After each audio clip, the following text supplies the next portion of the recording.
dia a todos, bom dia a todas. Sejam muito bem-vindas e bem-vindas ao nosso ICL Mercado e Investimentos. Hoje é um dia bem repleto aí de indicadores, porque saíram dados importantes lá na China, também saíram dados importantes nos Estados Unidos e aqui no Brasil não foi diferente. A gente teve aí a divulgação do IPEA, da inflação por extrato de renda. A gente vai falar também do comércio. Ontem a gente falou dos serviços, hoje é dia de falar aí dos dados do comércio. Então, bastante coisa para a gente tratar aqui com vocês. Mas antes de tudo isso, eu quero dar bom dia para o André. Bom dia, André, como você está? Bom dia, Débora. Bom dia a todos os nossos telespectadores. Hoje um dia bem repleto de dados. A gente tem os dados do comércio que surpreenderam positivamente o mercado, mas a gente teve queda no comércio, ou seja, a gente caiu menos do que o esperado. Temos os dados de inflação, mostrando que a inflação está mais amena para as pessoas com menor renda, então isso é um dado bem interessante, a gente vai explicar um pouco mais. Só que o grande destaque do dia hoje é o mundo, né? Que saiu uma enxurrada de dados dos Estados Unidos, uma enxurrada de dados da China. A China surpreendeu positivamente o mundo, 4,9% de crescimento, né?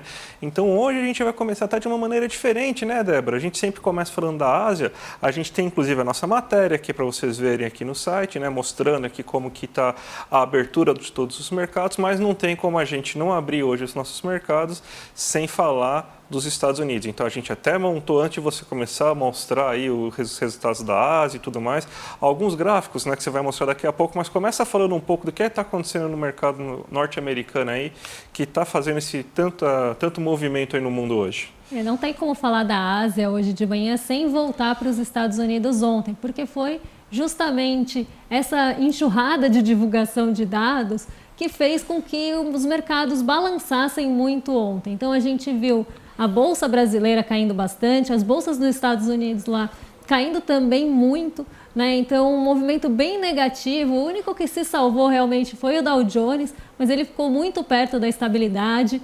Então a gente vê um movimento mais negativo ontem e esse movimento foi puxado por uma série de divulgações que a gente teve lá nos Estados Unidos acima do esperado. Como a gente vem falando aqui, a gente tem uma expectativa do mercado que a economia dos Estados Unidos encolha frente ali ao aumento dos juros por lá, o aperto monetário, mas a economia ainda está respondendo com dados aquecidos e dados acima do esperado ali pelo mercado. Então eu separei alguns aqui para trazer para vocês, porque foram eles que fizeram ali a direção mudar completamente ontem. Ontem foi um dia que tinha uma perspectiva, a gente tinha uma perspectiva bem positiva aqui para a nossa bolsa, porque a Petrobras ela acabou divulgando a produção de petróleo e de gás, né, na verdade de óleo e gás, acima do esperado. Isso trouxe aí ventos bem positivos para a Petrobras, que se descolou do movimento da nossa bolsa, mas não foi aí o suficiente para levar o Ibovespa para o terreno positivo justamente por conta desses dados. E esses dados acabaram refletindo na abertura asiática dessa manhã. Então eu vou passar aqui para vocês qual que era a projeção para a produção industrial e vendas no varejo, os dois saíram ontem, e qual foi realmente o dado. Então para a produção industrial, a projeção era de 0,10%. O índice ficou em 0,30%, então superou bastante as expectativas do mercado, mas quem superou mais ainda foram as vendas do varejo, porque a variação mensal foi de 0,70 contra 0,30 aí de expectativa. O que aconteceu depois da divulgação desses dados? O mercado mudou realmente a direção, então a gente teve a divulgação da produção industrial um pouquinho depois das 10, quase 11 horas, então como eu falei, a gente estava aqui, os dados estavam sendo divulgados, né? Então a gente já tinha visto as vendas no varejo surpreenderem o mercado, mas ficou ali na dúvida se a produção industrial também ia surpreender, e foi o que aconteceu. E aí, do momento ali que a gente teve essa divulgação por volta das 11, o movimento mudou completamente porque as Treasuries voltaram a acelerar. Ontem a Treasury com vencimento para 10 anos superou de novo aquele patamar de 4,80, teve um novo recorde, foi para 4,86, e isso puxou de novo aquele movimento que a gente sempre fala, que é o de aversão ao risco, né? Então a gente teve ali um movimento mais aversivo ao risco e a redução também das perspectivas de que o Fed pode ali manter o aperto monetário por menos tempo, ou até mesmo um aumento da perspectiva que ele possa subir a taxa de juros. Então eu trouxe aqui para vocês o monitoramento do CME Group, né, que ele é feito ali com os agentes do mercado, antes e depois da divulgação dos dados dos Estados Unidos. Então a gente tem aqui os dados de 18 de outubro, os dois números são do mesmo dia, são do dia 18, Mas, 18 não, desculpa, gente, 17, tá errado aqui. É do dia 17 de outubro, só que antes e depois do monitoramento. Então, os dois dados são de ontem, só que antes e depois da divulgação. Então, aqui, antes da divulgação, o mercado esperava, né, que a gente tivesse ali uma manutenção de aproximadamente 89%, na verdade 93% de manutenção. Então, o mercado esperava majoritariamente que a gente fosse ter manutenção dos juros nos Estados Unidos. E quem esperava que elevação era só 6,70% do mercado. Quando a gente tem a divulgação dos dados, esse número cresce. Então, a gente vê que a porcentagem ali de pessoas que espera a elevação subiu para 10,20% e manutenção saiu de 93% para 89%. Então, aqui a gente vê que teve essa mudança, né, nas perspectivas do mercado para as taxas de juros dos Estados Unidos, acompanhando ali aquela alta do rendimento das treasuries que chegou não só no vencimento de 10 anos, mas em todos para os maiores patamares. E isso fez com que as bolsas caíssem aí em bloco, né, uma aversão ao risco bem grande, né, um movimento mais de cautela realmente. A gente teve, o dólar ainda ficou estável em leve queda, mas porque ele subiu muito na sexta-feira. Então aqui a gente teve um movimento mais de estabilidade do dólar, mas dados como esse também tendem a impactar o dólar.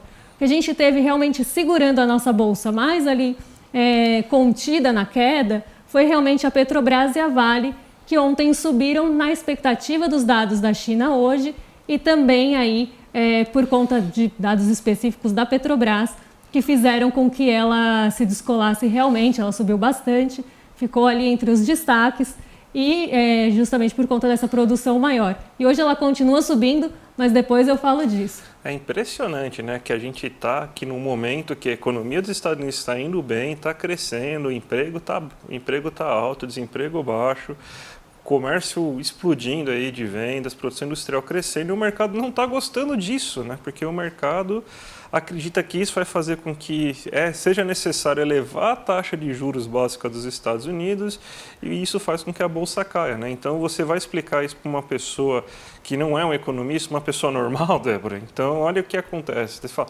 não, o mercado dos Estados Unidos está caindo porque eles estão crescendo muito, né? É um negócio bem... A gente é muito louco, né? Economista é um negócio muito maluco, né? Não dá muito para a gente entender. Mas uma pessoa, todo mundo no mundo gosta de crescimento na China, né? Nos Estados Unidos eles podem não estar muito felizes, mas quando a China cresce, né, todo mundo acaba ficando feliz, os mercados reagem bem, e temos os dados, né, que saíram na noite de ontem, né, sobre o PIB da China. Temos notícia, inclusive, no nosso site, para você entender certinho o que aconteceu com a economia chinesa, né? E você teve um crescimento de quase 5% num único trimestre. Surpreendeu a todo mundo no mercado, né, Débora? Exatamente. A China, ela acabou surpreendendo as projeções não só no PIB, mas em todos os indicadores que saíram ontem. Ontem saíram muitos indicadores da China. A gente teve produção industrial também por lá, a gente teve ativos fixos. Eu vou colocar aqui na tela para vocês acompanharem comigo, porque são realmente vários indicadores e a maioria deles surpreendeu. Então, o único que ficou um pouquinho abaixo, mas muito próximo do esperado, foi realmente os investimentos em ativos fixos, que ficou em 3,10%, não é pouca coisa, né? Pensando aí em ativos fixos, né? Então, a gente tem a produção industrial surpreendendo, 4,5% contra 4,30%, vendas no varejo em 5,5% contra 4,90% de expectativa, e o desemprego ali era esperado em 5,20% e ficou em 5%. Então, todos os dados da China surpreenderam positivamente, foram dados muito bons aí para a China na divulgação de ontem, mas a gente teve um único dado que fez com que o Xangai Composto não ficasse em alta, que foi justamente os dados ligados ao setor imobiliário, que ainda mostraram fragilidade. Então, por mais que a gente tenha uma série de dados aí positivos na China, o setor imobiliário mostrou dificuldades, mostrou essa fragilidade ainda, principalmente em novas construções. Então, o número de novas construções vem diminuindo e a gente sabe, né, o motor que é o setor imobiliário chinês, quais dificuldades que eles estão enfrentando com inadimplência e todos os outros problemas. E, então, essa fragilidade acabou deixando o Xangai Composto no terreno negativo. Mas, no geral, os dados chineses foram bem positivos. A gente teve também a divulgação do PIB, que está aí na próxima tela, a gente vai colocar também para vocês, porque foi aí uma divulgação muito boa também. A gente teve, aqui são os 3 primeiros trimestres do ano, projeção também e consolidada. Então, a gente vê que a projeção, que o PIB subiu acima do esperado no terceiro TRI, e na variação anual contra o terceiro TRI do ano passado, também superamos a projeção na China, 4,90 aí de variação anual do PIB contra 4,40 de projeção. Então a gente vê, né, que um dos únicos meses que, na verdade trimestres, que a China ficou abaixo da projeção foi no segundo trimestre, e lembrando que a China vem aí de um momento de reabertura da sua economia, né? Então do primeiro trimestre de 2023 para cá, é quando a gente tem aquela política de Covid-0 encerrando, a gente tem a abertura da economia chinesa, então a gente esperava realmente esse crescimento, mas a China conseguiu inclusive superar muitas vezes a projeção que o mercado tinha ali para esse momento de reabertura. Então, China surpreendendo aí positivamente todo mundo. E qual que é o efeito desses dados aí, Débora, em relação aos mercados asiáticos? Já que a gente falou agora de tanto, falamos agora da China, Estados Unidos, tá? Qual que foi o resumo da ópera aí, por exemplo, no Xangai Composto, Débora? O Xangai Composto caiu 0,80 hoje, justamente pelo que eu falei ali do setor imobiliário. Ele tem uma fragilidade grande e o mercado se apegou bastante nisso. Então, o Xangai Composto acabou sofrendo. O Hang Seng, que tem um peso grande do setor imobiliário, também caiu. O único índice que fez a Ásia ficar mista hoje foi o Nikkei 225, mas não é porque ele subiu muito, ele ficou 0,01 positivo. Então, a gente vê a cautela dos Estados Unidos chegando muito forte, esse rendimento das treasuries, realmente, por isso que eu comecei com esses dados. Então, ele trouxe ali um movimento bem negativo vindo de Nova York já do dia anterior, e o PIB da China, os dados positivos aí de produção da China não foram suficientes para levar o Xangai Composto pelo menos nessa manhã para cima. Pode ser que a gente venha ver um reflexo disso amanhã, mas o que a gente vê aqui, por exemplo, é que por mais que o Ibovespa esteja caindo hoje, aí para quem está só escutando, a gente tem 3 gráficos do lado esquerdo, que são gráficos menores que mostram aí o movimento do dia. A gente vê que o índice de commodities está subindo bastante hoje, justamente por conta dos dados da China. Então, a gente tem aí um movimento realmente misto, com algumas commodities subindo, como é o caso do petróleo, mas a gente tem também o minério de ferro caindo por causa do setor imobiliário. Então, o setor imobiliário chinês trazendo bastante desafios e a China não está medindo esforços para incentivar esse setor. Hoje o mundo aí deu trabalho, hein? Hoje, quanto dado que a gente teve que falar do mundo para explicar o que está acontecendo nesses mercados globais, né? Mas aqui no Brasil também, Débora, a gente tem algumas novidades importantes, né? Geralmente saem as pesquisas aí do IBGE, né? Então, a última que foi divulgada é agora a pesquisa do comércio, já saiu serviços, indústria e também já saiu o levantamento agrícola. E a gente vê e provavelmente vai ter um mês de agosto fraco, deve sair agora nos próximos dias, se não me engano até amanhã que deve sair, né? O IBC-BR, né, que é a prévia do PIB que o Banco Central acaba divulgando. Mas no comércio a gente teve uma situação melhor do que estava no passado. Se a gente comparar agosto do ano passado com esse ano, estamos melhores, só que mesmo assim você tem uma queda de 0,2% aqui nesse momento, né? E lembrando que a gente está no mês de agosto. O mês de agosto é um mês assim, que volta um pouco das férias, então é uma atividade sazonal que nem de serviços também costuma ser um pouco menor, só que o comércio tem muita expectativa no mês de agosto por causa do Dia dos Pais.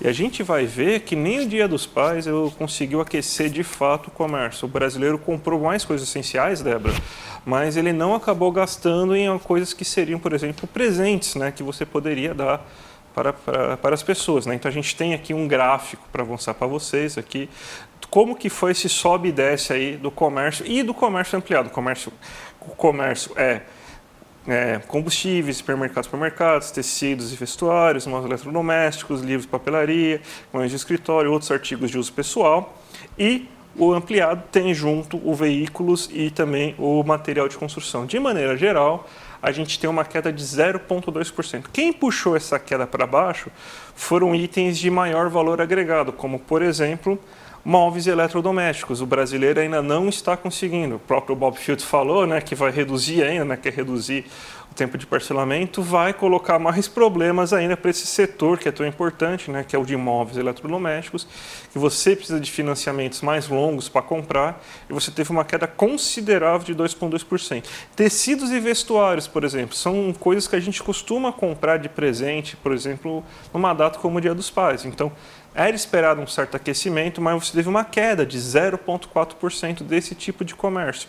Outro setor que caiu consideravelmente. Outros artigos de uso pessoal, que são Artigos de uso pessoal que, por exemplo, que seriam muito fáceis de você dar assim de presente também nos dias dos pais, né? Vamos lá, um barbeador, ou outras quinquilharias que a gente tem, aquelas compras que você geralmente costuma fazer aí num site chinês aí de sua preferência, também teve uma queda considerável de 4,8%. Então, esses setores acabaram fazendo com que o comércio tivesse uma queda mais acentuada. De maneira positiva, a gente teve que combustíveis teve uma alta considerável de 0,9% nesse mês. Os hipermercados e supermercados, ou seja, alimentação e tudo mais, também teve uma alta considerável de 0,9% esse mês. Os veículos e autopeças também tiveram uma alta bem considerável, assim, um fator sazonal. A gente até tem que tentar entender depois assim, quais são as motivações para esse crescimento assim, bem acima do esperado, que foi um aumento de 3,3% em um mês aí da compra de veículos e também das autopeças. E o material de construção civil teve uma queda de 0,1%. Então, se a gente for fazer um resumão aqui de tudo, o que a gente tem? O que a gente estava esperando de que poderia ser comprado para o Dia dos Pais e também aqueles itens de maior valor agregado, tiveram queda. Os itens que o brasileiro, tirando veículos, né, que não seria de primeira necessidade, mas os itens de primeira necessidade, como combustível e alimentos, acabaram subindo. Então, o brasileiro ele acabou decidindo aí por fazer compras mais seguras, né, compras mais usuais nesse mês e não gastou em outras coisas, como se era de se esperar um pouco no Dia dos Pais. Mas também lembrando que agosto, naturalmente, não é um mês muito forte para o setor de serviços e comércios, mesmo com o Dia dos Pais, Débora. Até porque ele vem depois de julho, que é normalmente um mês mais aquecido, as pessoas acabam gastando mais por conta de férias e viagens, que a gente viu também no mês passado, e aí as pessoas gastaram realmente no básico, né? Combustível, hipermercado, supermercado aí, justamente porque é um mês mais enxuto, é um mês aí que a gente tem uma sazonalidade meio complicada, apesar do Dia dos Pais. Mas surpreendeu, né? Porque o mercado estava esperando até uma queda maior, de 0,8%, em alguns casos até bem perto de 1%.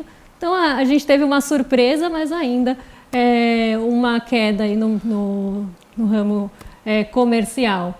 Mas a gente tem também hoje a divulgação dos dados do IPEA, né, que mostram a inflação por extrato de renda, aquela que mostra o peso da inflação nos diferentes patamares de renda aí da população brasileira. E parece, né, André, que a gente teve boa notícia aí para o bolso do trabalhador, preços dos alimentos que a gente sabe que pesam aí mais no bolso de quem tem rendas menores, deram um alívio, aí uma trégua para o bolso, mais uma vez, do trabalhador, né? Exato. Uma das coisas que está acontecendo com a inflação brasileira nesse ano, e até bem surpreendente, né, é que a distribuição normal que a gente imagina de uma inflação, ela está ao contrário, né? Porque sempre se observa, assim, em casos, no caso mais comum, de que a inflação ela acaba sendo mais pesada, geralmente para as pessoas com renda mais baixa e mais leve para pessoas com renda mais alta. Porque o que geralmente cresce, a gente pode ver, por exemplo, no caso dos Estados Unidos, né, são alimentos e combustíveis, né? Você tem que os alimentos são mais pesados para as faixas mais baixas, os combustíveis são mais pesados para as faixas médias de renda e os itens de luxo são mais pesados para as faixas mais altas de renda. Mas o que está acontecendo é uma inversão disso. A gente tem, então, que quanto maior a renda da pessoa durante esse ano, maior é o peso que a inflação está tendo sobre o bolso dessa pessoa. Então, é até estranho falar isso, mas talvez a inflação esteja tendo um efeito distributivo, né? O que não é nada comum da gente observar. Então, vamos ver, então, aqui no nosso gráfico, como que está a situação da inflação por extrato de renda, entre pessoas que têm renda muito baixa, renda baixa média, renda média alta e renda alta também. Em termos gerais, o IPCA subiu 0,26% no mês de setembro, está com um acumulado no ano de 3,5% e em 12 meses está em 5,19%. A tendência agora é que esse acumulado 12 meses caia até chegar próximo de 4,75%, 4,8%, que é o que está se esperando. Mas se a gente for ver, para as pessoas com renda muito baixa, ou seja, aquelas pessoas que têm uma renda bem menor, até uma renda muito próxima, por exemplo, do salário mínimo, a gente teve deflação no mês de setembro. Você teve uma queda do nível de compras dela, do poder de compra da cesta de compra delas, de 0,02%. Muito pequena, mas é uma deflação. Ou seja, melhorou a situação das pessoas. No acumulado do ano, a inflação só teve peso de 2,3%, abaixo do que foi o anual geral para essas pessoas. E se a gente for pegar nos últimos 12 meses, a inflação está batendo só em 3,9%. Então, para as pessoas com renda muito baixa, essa situação está consideravelmente confortável. Então, você não tem um impacto tão grande. O problema é que enquanto você sobe, vai aumentando também o peso, né? Você vê, esse mês, porque a gente teve uma baixa de alimento, a inflação bateu em 0,8% para as pessoas de renda média, em 0,08% para as pessoas de renda muito baixa, de 0,2% para pessoas de renda baixa média, 0,32% para pessoas de renda média, de 0,37% para pessoas de renda média alta e 0,57% para pessoas com renda alta, né? Que são aquelas que ganham acima de R$17 mil por mês, assim, com renda familiar, né? Então, esse aí a gente está falando de pessoas assim bem no topo mesmo assim da tabela, né? E você vê que também no anual a situação é a mesma. Enquanto você começa com 2,3% para pessoas com renda muito baixa, para as pessoas com renda alta a situação é de 4,38% no acumulado, ou seja, bem acima, inclusive, da inflação média que você está tendo para a população brasileira em geral.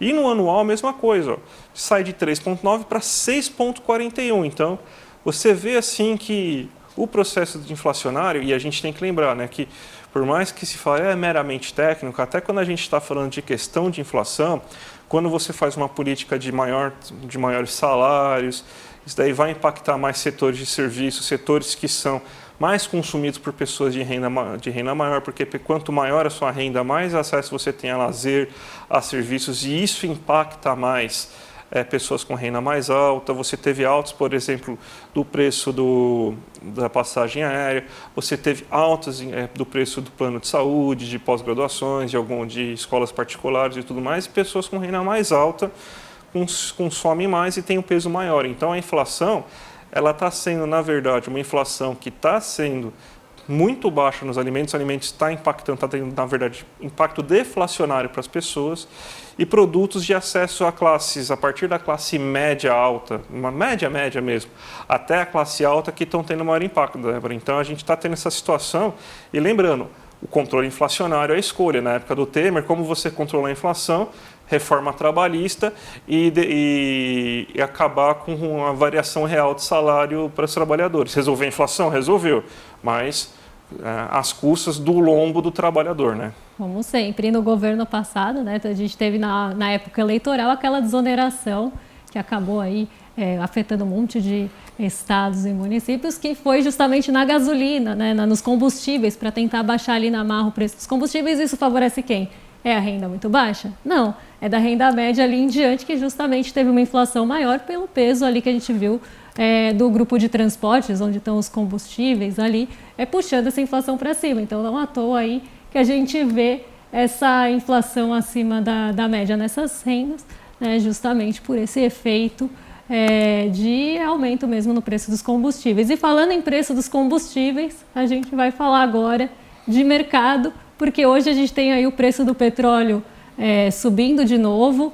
Apesar disso, o nosso Ibovespa está caindo num geral, mas alguns setores ainda estão positivos e algumas ações estão puxando esse Ibovespa aí, não para cima, mas limitando a queda. Então aqui a gente vê o Ibovespa hoje caindo 1,07%, ainda refletindo, né, ainda na esteira de Nova York. Enquanto Nova York não estava aberta, os mercados de Nova York abrem depois das 10h30 aqui no Brasil. Tá? Então, até as 10h30 o Ibovespa estava caindo, mas não estava caindo tanto. Depois que abriram os mercados em Nova York em queda, de novo, por conta do mesmo motivo de ontem, a gente tem ainda o reflexo daqueles dados acima do esperado nos Estados Unidos. Hoje, às 3 horas, sai o livro bege. O livro bege traz aí uma série de indicadores econômicos também, algumas expectativas para a economia dos Estados Unidos. Então, a gente tem aí às 3 horas o livro bege, bastante expectativa para ele também. E o mercado aí caindo lá em Nova York, justamente porque as treasuries continuam avançando, né? Aquele monitoramento do CME Group mostra realmente que o mercado está mais agora, na verdade está esperando menos que a taxa se mantenha e até que o aperto monetário, ainda que não se eleve os juros por lá, que o aperto monetário persista por mais tempo. Então isso está trazendo realmente um mau humor ali para os mercados nova-iorquinos e isso acaba refletindo aqui no Brasil. Então a gente vê hoje, pensando em aí, dados mais locais, a gente teve a divulgação do comércio. Quem está sofrendo hoje bastante, além do reflexo que a gente já tem por conta dos juros dos Estados Unidos, que isso faz com que os juros aumentem aqui também nas suas expectativas, né, naqueles juros futuros, a gente tem também o dado do comércio afetando ali nosso índice de consumo. Então, um dia bem ruim aí para o índice de consumo num geral, exceto aquelas ações mais especulativas que costumam ter oscilações de um dia para o outro bem bruscas. O EWZ, que é a nossa bolsa em Nova York, também caindo hoje. Nikkei 225 e Xangai Composto, que eu já passei aí para vocês. Xangai Composto em queda e Nikkei 225 muito perto da estabilidade. O dólar volta a subir hoje por conta daquele movimento das treasuries. Então, eu falei que ontem ele ficou perto da estabilidade, porque subiu mais de 1% na sexta, então tiveram alguns ajustes. Hoje era esperado que ele subisse mesmo, e ele está subindo aí 0,5%. DXY também no mesmo movimento, então o dólar se fortalece frente a seus pares por conta aí dos juros das treasuries, dessa busca por títulos dos Estados Unidos aí, pelo recurso, né, pelos recursos que saem principalmente dessa bolsa mais volátil, vão buscar aí recursos nos Estados Unidos. Então a gente vê esse recurso saindo e indo buscar essa segurança. Isso faz com que o dólar suba também frente aos pares. E o petróleo Brent subindo 0,38 agora, mas subiu mais pela manhã. Então a gente vê aí o petróleo Brent tendo um impacto bem grande, por exemplo, em Petrobras. Logo que a bolsa abriu, a gente nos 4 destaques do dia positivos estavam Petro 3 e 4, né? Que isso é jargão de mercado, mas seriam ordinárias e preferenciais da Petrobras. Subindo, 3R Petróleo e PetroRio. Eram as 4 ações que estavam se destacando no Ibovespa, justamente aí por conta do aumento do preço do petróleo, que já bateu $91 por barril hoje, e até uma expectativa que se mantenha nesse patamar. Então isso deve afetar aí as ações ligadas ao petróleo. Quem está sofrendo hoje, André, são as ações de companhias aéreas, junto ali com o consumo, não só pelo dólar, mas porque o aumento de preço do petróleo faz com que alguns insumos, como o querosene de aviação, fiquem mais caros. E aí a gente sabe que isso pode refletir e vai refletir de alguma forma no preço das passagens aéreas. Acredita-se que vai ter menos ali compra e vai ter menos procura por conta de um preço mais alto. E essas ações caem. E o dólar alto também favorece essa diminuição de demanda por companhias aéreas. Então a gente vê aí um movimento que o petróleo pode afetar positivamente um setor e negativamente outro, né? Então a gente vê aí esse movimento pela manhã. Então quem está liderando ali a queda? Algumas ações de consumo e as companhias aéreas, e quem estava liderando as altas até agora eram as 4 de petróleo. Então, um movimento hoje bem esperado aí pela forma que os indicadores estão. Perfeito, Débora. Segunda-feira foi um dia bem especial para a gente, né? 3 anos de CL, né? Você comemorou com a gente, viu um monte de novidade que aconteceu, né? Inclusive o lançamento do iclnoticias.com.br, nosso portal de notícias. Antes você só tinha o ICL Economia, agora vocês têm o ICL Notícias. Obviamente, o ICL Economia faz parte também do ICL Notícias, né? Tá lá a nossa aba Economia lá. Então ele já está online, vocês já podem acessar eles, então já fiquem bem informados com o ICL Notícias logo de manhã, né? E a gente tem um chamado aqui para vocês aqui, né? Porque eu quero que vocês comemorem com a gente esses 3 anos de ICL, esses 3 anos do Instituto Conhecimento Liberta, né? Porque além do iclnoticias.com.br tem muitas outras novidades. Vocês viram aí o programa aí do William De Luca, o Rolê ICL, vai ter o ICL Entretenimento, então tem muita coisa interessante, muita coisa especial aí para vocês. E a gente está chamando vocês aqui para comemorar o aniversário com a gente, ó. Entre os dias 16 de outubro e até o dia 22 de outubro, que se eu não me engano 22 é sexta, né? Sexta-feira. Sexta não, domingo. Domingo, então até domingo, gente, vocês têm aí vocês têm uma série de presentes, uma série de bônus aqui para quem aproveitar e fazer parte dessa revolução com a gente, para quem assinar o ICL, o ICL com o ICL, porque você vai ter acesso a um monte de cursos. Eu dou curso lá, você tem o Ladislau dando curso lá, Eduardo dando curso lá, então tem muito curso muito interessante lá. Ó, e quem se inscrever hoje, ó, vamos ver o que vai ter aqui, quais são os brindes que vocês vão ter. Ó. O kit exclusivo de 3 anos de ICL com fone de ouvido, mochila, sacola, caderno e lápis. Olha aí, tá tudo aqui para vocês aqui na tela para vocês verem. Vocês vão ter também o livro Travessia do Eduardo Moreira, aqui um livraço, gente. Vale muito a pena. Vocês também vão ter o livro Uma Simples Revolução, do nosso saudoso Domênico de Masi, que infelizmente nos deixou esse ano, mas vocês vão ter a obra dele aí para vocês lerem também. E nada além, nada mais... E por final, vocês vão ter também essa arte exclusiva e numerada do Ricardo Beliel. Então, gente, só até o dia 22, gente. Se inscreva agora, entra no nosso site www.icl.com.br e se inscreva. Vale muito a pena, gente, vale muito a pena. Então, só essa semana, gente, aproveita aí essa oportunidade que a gente está dando para vocês. E também falar para vocês continuarem aqui com o ICL até o final do dia, porque além de tudo, a gente tem ainda o ICL Notícias segunda edição, com o nosso super time aí de Chicos, Chico Pinheiro e Chico Sá, além da Gabi Varela na apresentação também. E logo depois o Sinapse, a partir das 7h30, junto com a Robertinha Garcia e o César Calerron. Então, gente, o super time do ICL está aí até o final da noite para vocês aproveitarem aí junto com a gente. Então, fique com a gente, gente. Vale lembrar, pessoal, que a gente tem aí, né, o ICL Notícias, o ICL Economia, 2 portais aí para vocês se atualizarem, se informarem sem propaganda, né? Então não é aquele site que você vai estar rolando lá no seu celular, aí aparece aquela propaganda que não deixa você ler, e aí você não consegue fechar e é um horror. Não tem paywall, né? Então aquela notícia que você se interessou para ler, você vai tentar entrar e não consegue porque é só para assinante. Então a gente não tem nada disso. E vocês aí ajudam a gente a manter tudo isso aí com muita independência, porque se a gente tem propaganda, pode ser que não, né? Quem tem propaganda não tem independência, a gente sabe muito bem disso. Então a gente aí só tem o compromisso e a verdade com vocês. Então não deixem aí realmente de se inscrever.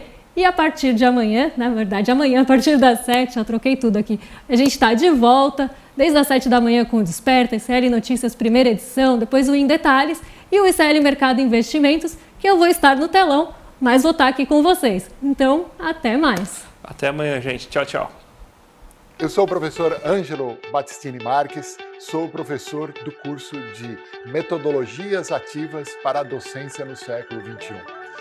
As escolas, de uma maneira geral, ensino médio, ensino fundamental, universidades, têm falado muito essa questão do uso de metodologias ativas.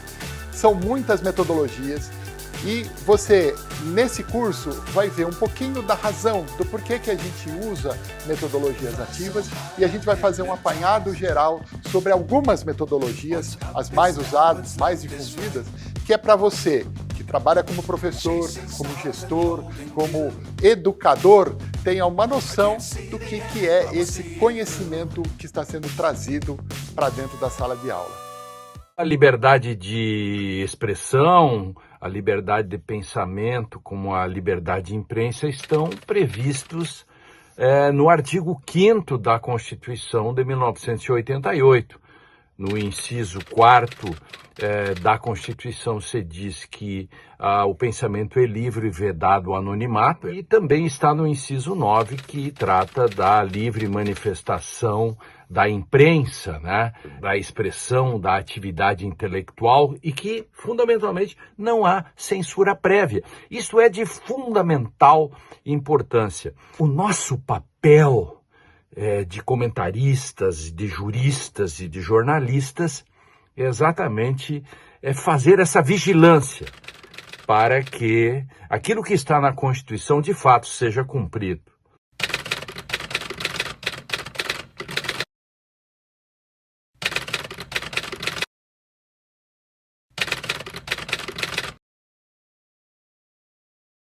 Olá, eu sou André Campedelli, professor do curso de Economia Básica do ICL. Estou aqui para te convidar para fazer esse curso que vai te ensinar os princípios básicos da economia. Tudo o que você precisa saber sobre macroeconomia, sobre microeconomia e os principais conceitos econômicos. Então venho aqui te convidar para você não ficar mais fora desse assunto tão importante para entendermos a realidade e a política brasileira. Então, eu te espero lá no curso. Vamos fazer juntos. Um abraço e até a próxima!